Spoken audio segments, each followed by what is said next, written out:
আমরা প্রথম আলো দেখেছি, হ্যাঁ প্রথম আলো আমার সবচেয়ে অপছন্দের পত্রিকা, ডেইলি স্টার আমার সবচেয়ে অপছন্দের পত্রিকা। আমি প্রথম আলোর বিরুদ্ধে যুদ্ধ করতে চাই কিভাবে? প্রথম আলোর হচ্ছে বেটার কিছু এনে, প্রথম আলোর উপর মব করে না। আমরা যখন আমার দেশ আসলো তখন আমি সবচেয়ে বেশি আশাবাদী ছিলাম আমার দেশে আসবে প্রথম আলোর বিকল্প, প্রথম আলো হচ্ছে বেটার কিছু, যা দিয়ে আমরা প্রথম আলোকে জবাব দিব, প্রথম আলোকে আমরা বাংলাদেশ থেকে নিষ্ক্রিয় করে দিব, তাদের কোনো প্রভাব মুক্ত করবো। কিন্তু আমরা আমার দেশকে পাই নাই প্রথম আলোর বিকল্প, যার কারণে আমরা প্রথম আলো আমরা দেখেছি প্রথম আলো যখন বিকল্প বিকল্প না তৈরি করতে পারছি, আমাদের প্রথম আলো মব হইতে দেখছি।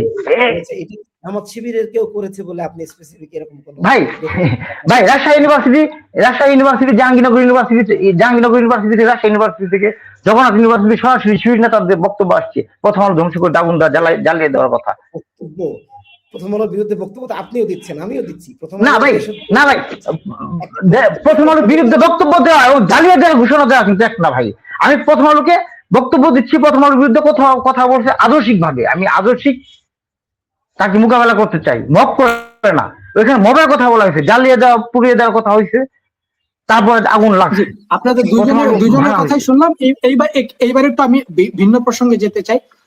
প্রথমত কথা হচ্ছে যে এই যে জাতীয় নির্বাচন হতে যাচ্ছে তার সাথে একটা গণভোটের বিষয় জড়িত আছে, যেখানে আমরা যে সংস্কার প্রস্তাবগুলো রয়েছে সেই সংস্কার প্রস্তাবগুলো যেন বাস্তবায়ন হয় সেই বিষয়গুলো নিয়ে আলোচনা রয়েছে। আনসারী ভাই, প্রথমে আপনার কাছে জানতে চাই সংস্কার প্রস্তাবে মানুষ মানে কতটা সন্তুষ্ট এবং তারা ভোট দেওয়ার ক্ষেত্রে মানুষ কতটা বিষয়টা বুঝছে, বিশেষ করে গ্রামের সাধারণ মানুষের কথা যদি ধরি, যারা অনেক ক্ষেত্রে নিরক্ষর বা এই সংস্কার প্রস্তাব সম্পর্কে তারা কোনো ডিটেলস ধারণা রাখে না, তারা হা বা না ভোটের পক্ষে বিপক্ষে কতটা মানে ক্লিয়ার কনসেপ্ট নিয়ে ভোট কেন্দ্রে যাবে, এই বিষয়গুলো নিয়ে আপনার কেমন মাঠ পর্যায়ে কেমন সারা পাচ্ছেন?